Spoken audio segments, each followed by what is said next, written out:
Hello guys, welcome to PD education. Guys, Maharashtra SET exam 2026 या संदर्भात आज आपण काही महत्त्वाचे पॉइंट समजून घेणार आहोत। त्याचबरोबर कमी दिवसांमध्ये तुम्ही कशा प्रकारे इफेक्टिव्ह वेने अभ्यास करून एमएस सेट एक्झाम मध्ये मॅक्झिमम स्कोर करू शकता या संदर्भात देखील काही महत्त्वाचे पॉइंट आजच्या लेसन मध्ये पाहणार आहोत। फ्रेंड, आजचे लेसन एमएस सेट एक्झाम 2026 च्या दृष्टिकोनातून महत्त्वाचे लेसन होणार आहे। फ्रेंड, आजचे लेसन पूर्णपणे पाहण्यापूर्वी एक छोटीशी इन्फॉर्मेशन। जर तुम्ही महाराष्ट्र सेट एक्झाम 2026 संदर्भात प्रिपरेशन करत असाल तर या एक्झामिनेशन मधील पेपर फर्स्ट साठी एक डिटेल कोर्स आपण सुरू केलेला आहे। त्या कोर्समध्ये पेपर फर्स्टचा एंटायर सिलेबस तुम्हाला कंप्लीट करून दिला जातो। त्या संदर्भात एमसीक्यूज प्रॅक्टिस करून घेतली जाते। त्याच संदर्भात प्रॅक्टिस क्वेश्चन पेपर देखील सोडून घेतले जातात आणि एक्झामिनेशन पूर्वी पूर्णपणे रिव्हिजन देखील करून घेतली जाते। हा जो कोर्स आहे हा कोर्स आपण पेपर फर्स्ट साठी डिटेल वे मध्ये कव्हर करणार आहोत। या आपल्या कोर्सचा वापर करून खूप सारे विद्यार्थी मागील एक्झामिनेशन मध्ये क्वालिफाय झालेले आहेत। तुम्ही सर्वांचे रिझल्ट या ठिकाणी पाहू शकता। अनेक विद्यार्थी पेपर फर्स्ट मध्ये 90+ स्कोर करून देखील क्वालिफाय झालेले आहेत। इतका स्कोर तुम्हाला अदर कुठेही पाहायला भेटणार नाही जो आपल्या विद्यार्थ्यांनी करून दाखवलेला आहे। फ्रेंड, पेपर फर्स्टचं प्रिपरेशन कोर्स मार्फत खूप चांगल्या प्रकारे करून दिलं जाईल। ठीक आहे, खूप सारे विद्यार्थी मागील एक्झामिनेशन मध्ये म्हणजेच 2025 च्या सेट मध्ये आपले क्वालिफाय झालेले आहेत। जो आपला कोर्स आहे हा कोर्स पेपर फर्स्ट साठी आहे। त्यामध्ये तुम्हाला पेपर फर्स्टचा पूर्णपणे कंटेंट प्रोव्हाइड केला जातो। ॲप्लिकेशन मध्ये तुम्हाला ॲक्सेस प्रोव्हाइड केला जातो। वेळ भेटेल त्या पद्धतीने तुम्ही लेक्चर पाहू शकता। प्रॉपर वेने येत्या एक्झामिनेशन पर्यंत सर्व कंटेंट कव्हर करू शकता। कोर्सची पूर्णपणे इन्फॉर्मेशन तुम्हाला हवी असेल तर 90 11 36 20 82 या नंबरला व्हॉट्सअपवर मेसेज करा। पूर्णपणे इन्फॉर्मेशन मिळवा, त्यानंतर योग्य वाटलं तर कोर्स जॉईन करू शकता। खूप चांगल्या प्रकारे पेपर फर्स्टचा सिलेबस डिटेलमध्ये तुम्हाला कव्हर करून दिला जाईल। ठीक आहे, या कोर्सचा वापर तुम्हाला नेट आणि पेट एक्झामला देखील होईल, कारण या कोर्समध्ये आपण या दोन्ही एक्झामला देखील टार्गेट करत आहोत। ठीक आहे, आणि मेन फोकस असणार आहे तो म्हणजे एमएस सेट एक्झाम 2026 वर। अधिक माहितीसाठी या नंबरला मेसेज करू शकता। ठीक आहे, तर आज आपण एमएस सेट एक्झाम 2026 बद्दल काही महत्त्वाचे पॉईंट पाहणार आहोत। यामधील सर्वात फर्स्ट आणि महत्त्वाचा पॉईंट म्हणजे महाराष्ट्र सेट एक्झामच्या फॉर्म संदर्भात। म्हणजे एमएस सेट एक्झामचे फॉर्म अजून देखील चालू आहेत। जर तुम्ही अद्यापही फॉर्म भरला नसेल तर तुम्ही एमएस सेट एक्झामचा फॉर्म भरू शकता। उद्या लास्ट डेट आहे। ठीक आहे, आज 22 जुलै आहे, उद्या 23 जुलैला फॉर्मची लास्ट डेट असेल। त्यानंतर तुम्हाला फॉर्म भरता येणार नाही। 1 वर्षाने तुम्हाला डायरेक्टली फॉर्म भरता येईल। ठीक आहे, कारण 6 महिन्याला एक्झाम कंडक्ट होत नाहीये। अनेक विद्यार्थ्यांना असाही या ठिकाणी डाऊट आहे की 6 महिन्याला एक्झाम होतोय। तसं नाहीये, आणखी 1 वर्षानेच एक्झाम होतोय। ज्यावेळेस एक्झाम ऑनलाईन पद्धतीने कंडक्ट केला जाईल त्यावेळेस एक्झाम 6 महिन्याला कंडक्ट होईल। आता सध्या हा एक्झाम ऑफलाईन पद्धतीने आहे, म्हणून आत्ताच एक्झाम झाल्यानंतर डायरेक्टली नेक्स्ट इयरला एक्झाम कंडक्ट होईल। सिंपल। तर 23 जुलै ही शेवटची डेट आहे फॉर्म भरण्याची विथ लेट फी, म्हणजे 500 रुपये लेट चार्जेस पेड करून तुम्ही फॉर्म भरू शकता। यानंतर डेट एक्सटेंड होणार नाहीये।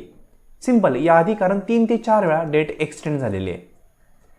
ठीक आहे, तर फ्रेंड 23 तारखेपर्यंत लास्ट डेट आहे। फॉर्म भरला नसेल, काही पेंडिंग असतील गोष्टी तर फॉर्म भरू शकता। त्या पुढचा पॉईंट तुम्हाला या ठिकाणी आणखी क्लिअर करेल। फॉर्म भरलेला आहे त्यामध्ये कुठल्या प्रकारचं करेक्शन करायचं असेल तर त्याच्या विंडोची डेट आहे 24 जुलै ते 26 जुलै। या दरम्यान तुम्ही कुठल्याही प्रकारचं करेक्शन फॉर्ममध्ये करू शकता। ठीक आहे, नवीन डेट आहे, तुम्ही प्रॉपरली समजून घ्या। जर आणखी थोडंसं आपण पुढे गेलं तर तुम्हाला मी सांगितलंय एमएस सेट एक्झाम पहिल्यांदा 6 सप्टेंबरला होईल असं त्यांनी अनाऊन्स केलं होतं, पण त्या दिवशी जी CET एक्झाम आहे ती पण आहे, त्यामुळे त्यांनी 6 सप्टेंबरचा एक्झाम कॅन्सल करून तो 27 सप्टेंबरला ठेवलेला आहे। यामध्ये अनेक विद्यार्थ्यांचा इश्यू असा आहे की 27 सप्टेंबरचा पण एक्झाम कॅन्सल होईल का? तर फ्रेंड असं काही होणार नाहीये। 27 सप्टेंबर ही फायनल डेट आहे। युनिव्हर्सिटी सोबत माझं बोलणं पण झालंय, पुन्हा डेट एक्सटेंड किंवा पोस्टपोन होणार नाहीये। 27 सप्टेंबरला फायनल एक्झाम होईलच। सिंपल। कारण यावर्षी एक्झाम खूप लेट झालेला आहे। 27 सप्टेंबर ही लास्ट डेट आहे, त्यानंतर पोस्टपोन होणार नाहीये। 27 सप्टेंबरच्याच ओरिएंटेड प्लॅनिंग करून तुम्ही एमएस सेट एक्झाम देऊ शकता। सिंपल।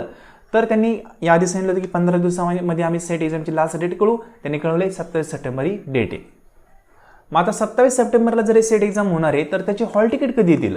तर 27 सप्टेंबरला जर एक्झाम होणार असेल तर तुम्ही 21-22 सप्टेंबरला हॉल तिकीट त्यांच्या वेबसाईटला चेक करू शकता, तोपर्यंत ते अवेलेबल होतील. सिंपल, हा पण पॉईंट क्लिअर झाला असेल. आणि यानंतर जो नेक्स्ट पॉईंट आहे तो म्हणजे MS सेट एक्झाम यावर्षी खूप लेट झालाय. जर आपण पाहिलं तर जवळपास त्यांनी नोटिफिकेशन काढल्यानंतर 4 ते 5 महिन्यांनी MS सेट एक्झाम कंडक्ट होते. आता इतका लेट एक्झाम झालाय म्हणजे जवळपास 3 ते 4 वेळा त्यांनी डेट एक्सटेंड केली MS सेटची, फॉर्म भरण्याची पण आणि ऑदर पण. म्हणजे इतक्या दिवस फॉर्म भरण्याची डेट ठेवल्यामुळं अनेक विद्यार्थ्यांनी फॉर्म भरला असेल. मग यावर्षी कॉम्पिटिशन वाढल्यामुळं MS सेट एक्झामचा पेपर अवघड होईल का? तर याचा आन्सर आहे नो. त्याचं रिझन सांगतो. यावर्षी जो एक्झाम होत आहे ना तो ओल्ड सिलेबसनुसार होतोय आणि ऑफलाईन पद्धतीने होतोय. या पुढचा जो एक्झाम आहे तो 99% ऑनलाईन पद्धतीने होणार आहे. कारण पेपर पुढचे अनेक मुद्दे या ठिकाणी महाराष्ट्रामध्ये तुम्हाला पाहायला भेटत आहेत किंवा आपल्या पूर्णपणे भारतभर पाहायला भेटत आहेत.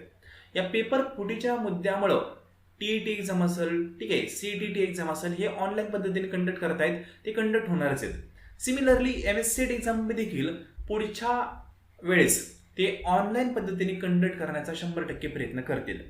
त्यांनी 2024 मध्येच तसा प्रयत्न केला पण तो सक्सेस झाला नाही, म्हणून त्यांनी ऑफलाईन पद्धतीनेच एक्झाम घेतला. आता 2026 एक्झाम आलाय, हा एक्झाम ती ऑफलाईन पद्धतीने घेतील, पण या पुढचा जो एक्झाम आहे तो कदाचित ऑनलाईन पद्धतीने होऊ शकतो. आणि ऑनलाईन पद्धतीने ज्यावेळेस एक्झाम होईल त्यावेळेस सिलेबस पण नवीन आलेला असेल. सिंपल. तर या ठिकाणी एक पॉईंट समजून घ्यायचा आहे, आता हा शेवटचा एक्झाम आहे. शेवटच्या कुठल्या अँगलने म्हणतोय मी? ओल्ड सिलेबसनुसार आणि ऑफलाईन पद्धतीने होणारा शेवटचा एक्झाम. म्हणून कदाचित या एक्झामिनेशन मध्ये जो पण क्वेश्चन पेपर फ्रेम केला जाईल तो थोडासा मॉडरेट लेवलचा असेल, खूप इझी नसेल आणि खूप अवघड नसेल. ठीक आहे, सर्व विद्यार्थ्यांना प्रॉपरली अटेम्प्ट करता येईल अशाच प्रकारचं ते एक्झाम ठेवू शकतात. त्याचं रिझन सांगतो. अनेक विद्यार्थ्यांनी या एक्झामिनेशनसाठी 2-3 वर्षापासून अभ्यास केलेला असतो आणि पुढच्या एक्झामसाठी डायरेक्टली न्यू सिलेबस येणार आहे. ठीक आहे, मग त्या अनुषंगाने तो क्वेश्चन पेपर पण फ्रेम करताना मॉडरेट केला जातो, जास्त पण अवघड नसतो आणि जास्त इझी पण नसतो, ॲव्हरेज पेपर असतो. ज्या विद्यार्थ्यांनी मागील 1 वर्षापासून 6 महिन्यापासून प्रॉपरली अभ्यास केलाय, सर्व कन्सेप्ट समजून घेतल्यात, त्या विद्यार्थ्यांना कदाचित हा एक्झाम इझी जाऊ शकतो. सिंपल. रिपीट करल, एक्झाम पोस्टपोन्ड होतोय म्हणून एक्झामचा क्वेश्चन पेपर अवघड येईल असं काही नसतं. उलट हा जर ऑफलाईन पद्धतीने होणारा शेवटचा पेपर असेल तर थोडासा मॉडरेट येईल, जास्त अवघड पेपर येणार नाही. अवघड कुठला पेपर वाटेल? जो 2027 मध्ये एक्झाम होईल तो कदाचित पेपर अवघड असेल. त्याचं रिझन न्यू सिलेबस असेल, पूर्ण गोष्टी नव्याने अभ्यासायच्या आहेत, त्यामध्ये जे पण प्रश्न असतील ते नवीन असतील, कारण कुठले प्रश्न येणार आहे ते आपल्याला माहित नसतं. आता तरी प्रिव्हियस इयरच्या क्वेश्चन पेपरचं बॅकग्राऊंड आहे तुम्हाला, सिलेबसमधून कुठल्या टॉपिकला त्यांनी वेटेज दिले आपल्याला कळतंय, त्यानुसार आपण त्या गोष्टींचा अभ्यास करू शकतो. पण ज्यावेळेस सिलेबसच चेंज होतो त्यावेळेस प्रॉपर वेने आपल्याकडे बॅकग्राऊंड नसल्यामुळं आपल्याला त्या ठिकाणी कुठल्या टॉपिकला महत्त्व द्यायचं आणि कुठल्या टॉपिकला महत्त्व द्यायचं नाही हे कळत नाही. म्हणून 27चा पेपर कदाचित अवघड असेल, पण आता टेन्शन घेऊ नका, रिलॅक्स वेने अभ्यास करा. एक ॲव्हरेज पेपर येणार आहे याच हेतूने अभ्यास करा. तुम्ही जर असा विचार केला की पेपर खूप अवघड येणार आहे, टेन्शन घेऊन काही होणार नाही. ठीक आहे, रिझल्टचं टेन्शन घ्यायचं नाही. मी कोर्समध्ये पण विद्यार्थ्यांना सांगतो, रिझल्टच्या आधी अभ्यास प्रॉपरली करायचा, मग रिझल्टचं टेन्शनच येत नाही. आपण काय करतो, अभ्यासाच्या वेळेस अभ्यास करत नाही, रिझल्ट कधी त्याला त्याचं टेन्शन घेतो, ते घ्यायचंच गरज नाही. आता तुमच्या हातात जवळपास 2 महिने आहेत. या 2 महिन्यामध्ये तुम्ही जर 100% तुमचे एफर्ट्स दिले तर MS सेट एक्झाम इझी वेने क्रॅक करू शकता. एक्झाम क्रॅक करणं अवघड नाहीये, त्याचा प्रॉपरली अभ्यास केला पाहिजे. प्रॉपरली अभ्यास केला, एक्झाम क्रॅक होऊन जातो. ठीक आहे, 92 पर्यंत विद्यार्थी स्कोर करत आहेत, तुम्हाला इतका करायचं नाही, तुम्हाला 80% जरी भेटले तरी पण सफिशियंट आहे. सिंपल. तर फ्रेंड लक्षात घ्या, एक्झाम पोस्टपोन्ड होतोय म्हणून क्वेश्चन पेपर अवघड येईल असं काही भाकीत नाहीये. एक्झाम इझीच असेल, सिंपल असेल, आपण जो अभ्यास करणार आहे त्यातूनच पेपरला क्वेश्चन येणार आहे असं मनात ठेवा आणि जे टॉपिक वाचताय ते प्रॉपरली रीड करा. ठीक आहे, आता पेपर फर्स्ट बाबतीत तुम्हाला मी कोर्स पूर्णपणे प्रोव्हाइड करतोय. तो कोर्स तुम्ही डिटेलमध्ये पाहिला तर ऑदर काही अभ्यास करण्याची गरज नाहीये. आता पेपर सेकंडचा तुम्ही अभ्यास कशा पद्धतीने करू शकता हे थोडक्यामध्ये तुम्हाला या ठिकाणी क्लिअर करतो. याआधी पण या संदर्भात इन्फॉर्मेशन तुम्हाला प्रोव्हाइड केलेली. आता पेपर सेकंड बाबतीत तुम्हाला काय करायचंय, प्रिव्हियस इयरचे सर्व क्वेश्चन पेपर डाउनलोडिंग करायचे. कुठून भेटतील? MS सेट एक्झामची वेबसाईट आहे SPPEO. ठीक आहे, सेट एक्झाम ही जी वेबसाईट आहे त्या वेबसाईटवरचा तिथे सर्व प्रिव्हियस इयरचे क्वेश्चन पेपर सर्वचा अर्थ असा होतो की 19 पासून ते 25 पर्यंत. 2022ला पेपर झालेलाच नाही म्हणून तो क्वेश्चन पेपर नाही आहे. 19 ते 25 जे पण क्वेश्चन पेपर आहेत ते डाउनलोडिंग करा. तिथे त्याच्या आन्सर की पण अवेलेबल आहेत, त्या आन्सर की डाउनलोडिंग करा आणि पर्टिक्युलर क्वेश्चन त्या क्वेश्चन मागचा टॉपिक हा डिटेलमध्ये अभ्यासा. अभ्यासताना जर तुम्ही प्रॉपरली अभ्यास केला तर तुमचे खूप चांगले टॉपिक त्या ठिकाणी कव्हर होतील आणि MSCT एक्झाम याच्या बेसवर पण तुम्ही क्वालिफाय होऊ शकता. टॉपिकचा अभ्यास करा म्हणतोय मी, क्वेश्चनचा नाही. सिंपल, त्या क्वेश्चनमधून टॉपिक कुठला आहे हे तुम्हाला आयडेंटिफाय करायचं आहे. फॉर एक्झाम्पल, आता कम्युनिकेशनमध्ये हॉरिझॉन्टल कम्युनिकेशन हा एक पॉईंट आहे. सिंपल, हॉरिझॉन्टल कम्युनिकेशनवर तुम्ही क्वेश्चन पाहिला की एक्झामला हॉरिझॉन्टल कम्युनिकेशनचा क्वेश्चन आलेला आहे, तर तुम्ही काय म्हणणार, टाइप्स ऑफ कम्युनिकेशनवर एक्झामला क्वेश्चन येतो. सिंपल ना. मग हॉरिझॉन्टल कम्युनिकेशनवरून तुम्ही टॉपिक कुठला काढला, टाइप्स ऑफ कम्युनिकेशन. एकच क्वेश्चन आहे हॉरिझॉन्टलचा बरं का, त्याच्या बेसवर तुम्ही काढलं टाइप्स ऑफ कम्युनिकेशनवर क्वेश्चन येतो. आता इतकं कळालंय की टाइप्स ऑफ कम्युनिकेशनवर क्वेश्चन येतो, मग त्या टॉपिकचा अभ्यास करण्यासाठी तुम्हाला 2 दिवस लागतील कमीत कमी, कारण 30-35 टाइप्स आहेत. प्रॉपरली सर्व समजून घ्यायचे, ते समजून घ्यायला 2 दिवस लागतील. मग याचा अर्थ काय होतो की 2 दिवसांमध्ये तुमचा फक्त एक प्रश्न कव्हर झालाय. सिंपल, म्हणजे टार्गेट बेसिसवर तुम्ही कंप्लीट करायचं नाहीये. आपल्याला डेली 10 प्रश्न, डेली 20 प्रश्न असं कव्हर करायचंच नाहीये. आपल्याला टॉपिकवर फोकस करायचा आहे. त्या पर्टिक्युलर टॉपिकवर जर पुन्हा क्वेश्चन आला तर आपल्याला सोडवताच आला पाहिजे, या हेतून अभ्यास करायचा आहे. सिंपल. काही विद्यार्थी म्हणतात सर मॉक टेस्ट म्हणजे तुम्ही किती प्रश्न देणार, किती देणार हे महत्त्वाचं नाही, कुठले प्रश्न देणार हे महत्त्वाचं असतं. ठीक आहे ना. जसं की आपण for example practice question paper सोडून घेत आहोत. टोटल 15 क्वेश्चन पेपर मी तुम्हाला प्रोव्हाइड करणार आहे. एका क्वेश्चन पेपरमध्ये 50 क्वेश्चन आहेत. ओरिजिनल पेपर असतो त्याच पद्धतीचे क्वेश्चन पेपर आहेत. टोटल प्रश्न किती झाले, 750. पण हे 750 प्रश्न जर तुम्ही बारकाईने समजून घेतले ना तर तुम्हाला कळल यामध्ये खूप जास्त टॉपिक आपले कंप्लीट झालेत आणि खूप जास्त टॉपिक आपण कंप्लीट केल्यामुळं MSCT एक्झाम आपल्याला ऑटोमॅटिकली इझी वाटायला लागतो. म्हणजे क्वेश्चन किती पाहतोय हे महत्त्वाचं नाही. 4000 क्वेश्चन, 5000 क्वेश्चन काय उपयोगाचं नाही. किती क्वेश्चन नाही, कुठले क्वेश्चन आणि त्या क्वेश्चनला आपण कुठल्या पद्धतीने समजून घेतो हे महत्त्वाचं असतं. ठीक आहे. म्हणजे सांगायचा पॉईंट हा आहे की क्वेश्चन फक्त पाहताय सोडवताय असं करू नका. पर्टिक्युलर क्वेश्चन पहा, त्या क्वेश्चनचं कुठलं आन्सर योग्य आहे ते पहा आणि तेच योग्य का हे समजून घ्या. बाकीचे ऑप्शन का रॉंग आहे हे समजून घ्या. अशा पद्धतीने अभ्यास केला तर डेफिनेटली MSCT एक्झाम तुम्ही इझी वेने क्रॅक करू शकता.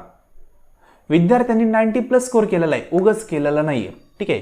म्हणजे एखाद्या विद्यार्थ्याला होऊ शकतो. आपले असंख्य विद्यार्थी असे आहेत की ज्यांना 80+ स्कोर आहे. ठीक आहे. 80+ स्कोर करायचं म्हणलं तर आपल्याला स्ट्रॅटेजी लावूनच अभ्यास करावा लागतो. प्रॉपरली गोष्टी समजून घ्याव्या लागतात. फक्त भोकंपट्टीने अभ्यास होत नाही. ठीक आहे. कारण कॉम्पिटिटिव्ह एक्झाम हा पाठांतर बेस नसतो, तो कन्सेप्च्युअल बेस असतो. तुम्ही पाठ केलं आणि ॲज इट इज एक्झामला आलं असं नसतं. तुम्ही समजून घेतलं, एक्झामला क्वेश्चन त्या सिमिलर दिसतो, तो क्वेश्चन सोडवायचा कसा याचं लॉजिक आपल्या मनामध्ये क्रिएट होतं आणि आपण ते क्वेश्चन सोडवतो. ठीक आहे. म्हणजे अभ्यास करताना कन्सेप्च्युअल बेस करा. कुठल्याही प्रकारचा क्वेश्चन आला तर आपल्याला तो सोडवता येईल या हेतूने तुम्ही अभ्यास करा. सिंपल. पेपर सेकंडसाठी रिपीट कराल, प्रिव्हियस इयरचे सर्व डिटेलमध्ये क्वेश्चन पेपर सॉल्व्ह करा. त्या पर्टिक्युलर क्वेश्चनमध्ये कुठले टॉपिक आहेत ते पहा आणि सिंपल वेनी स्ट्रॅटेजी करून प्लॅनिंग करून प्रॉपरली अभ्यास करा. अवघड असं काहीच नाही, सर्व सोपं आहे. एक्झामचा क्वेश्चन पेपर हा विद्यार्थ्यांसाठीच सेट केला जातोय. खूप अवघड प्रश्न होत आहे, खूप कॉम्प्लिकेटेड क्वेश्चन पेपर काढला असं एक्झाम झाल्यावर म्हणायचं नाही. जर आता फॉर एक्झाम्पल सांगतो, 2025चा ज्यावेळेस पेपर झाला त्यावेळेस अनेक विद्यार्थी कमेंट बॉक्समध्ये म्हणत होते की सर यावर्षी एक्झाम खूप अवघड होता. सिंपल साधं सांगाल, जर एक्झाम खूपच अवघड होता तर विद्यार्थ्यांना 80+ स्कोर करता आला असता का? बरोबर ना. विद्यार्थ्यांनी स्कोर तर भरपूर केलेला आहे. मग या विद्यार्थ्यांना एक्झाम इझी गेला. तुम्हाला जर आवड जातो याचा अर्थ काय होतो, तुमचा अभ्यास हा प्रॉपर वेनी नाहीये. आपण किती तास अभ्यास करतो महत्त्वाचं नाहीये, कुठल्या युनिटचा अभ्यास करतो, कुठला टॉपिक वाचतो हे महत्त्वाचं असतं आणि कुठल्या वेनी वाचतो हे पण महत्त्वाचं आहे. सिंपल. म्हणजे मला सांगायचं आहे काय, आता तुम्ही मॅच्युअर स्टुडंट आहात. ठीक आहे. तुमचं जवळपास PG कंप्लीट आहे. मग तुम्ही मॅच्युअर आहात ना तर स्वतःचं एक प्लॅनिंग करा, स्वयंशिस्त स्वतःमध्ये ठेवा. कुठला टॉपिक आपण वाचणार, त्या टॉपिकमध्ये कुठले पॉईंट महत्त्वाचे आहेत ते कीवर्ड राईट डाऊन करा हाताने स्वतःच्या आणि त्या रिपीट गोष्टी रिवाइज करा, तर आपला प्रॉपरली अभ्यास होणार आहे. ठीक आहे. आणि ही तुम्हाला एक अपॉर्च्युनिटी भेटलेली, एक्झाम पोस्टपोन झाला ना तर याला संधी समजा. असं समजा की आपला 1 मार्काने पेपर राहणार होता, पण आता आपल्याला संधी भेटली 1 मार्कासाठी आपल्याला 2 महिने अभ्यास करण्याची. आपल्याला 1 मार्क नाही 10 मार्क वाढवायचे आहेत, अशा हेतूने अभ्यास करा. ठीक आहे. म्हणजे ही जी डेट एक्सटेंड झाली याला एक अपॉर्च्युनिटी म्हणून अभ्यास करा, नवीन काहीतरी अभ्यासा. तुम्हाला एक्झामिनेशनमध्ये वाटलं पाहिजे अरे याच्या आधी आपण अभ्यास केला नव्हता, या 2 महिन्यामध्ये आपण हे टॉपिक वाचले आणि आता त्याचा फायदा होतोय. ठीक आहे. या हेतूने अभ्यास करा. पॉझिटिव्ह माइंड ठेवा. लोक काय म्हणतायत, बाकीचे टीचर काय म्हणतायत, नोकरी नाही आहे, पॉईंट सोडून द्या, क्वालिफाय झालं पाहू. आत्ता फॉर्म भरलाय ना तर अभ्यास करा. सिम्पल. तर फ्रेंड आय होप काही महत्त्वाचे पॉईंट आहेत ते तुम्हाला कळले असतील. अनेक विद्यार्थी विचारत होते की सर पुन्हा डेट एक्सटेंड होईल का, पोस्टपोन होईल का, तर काही होणार नाही. 27 सप्टेंबरलाच एक्झाम होईल. बाकी पेपर फर्स्टसाठी जर तुम्हाला डिटेल कोर्स जॉईन करायचा असेल तर 90 11 36 20 82 या नंबरवर तुम्ही व्हॉट्सअपला मेसेज करू शकता. तुम्हाला डिटेल कोर्स संदर्भात इन्फॉर्मेशन शेअर केली जाईल. त्यानंतर योग्य वाटलं तर कोर्स जॉईन करू शकता. सिम्पल. बाकी कॉमर्सच्या विद्यार्थ्यांसाठी पण पूर्णपणे कोर्स अवेलेबल आहे. त्यांनी मेसेज करताना कॉमर्स कोर्स म्हणून मेसेज करावा. बाकी पेपर फर्स्ट तुम्हाला डिटेलमध्ये कव्हर करून दिलं जाईल. तर फ्रेंड काही डाऊट असेल, क्वेरी असेल एक्झामिनेशन संदर्भात, काही गायडन्स तुम्हाला हवा असेल स्पेशल, तर तुम्ही कमेंट बॉक्समध्ये कमेंट करू शकता. डेफिनेटली तुम्हाला गाईड करण्याचा प्रयत्न करेल. Thank you so much.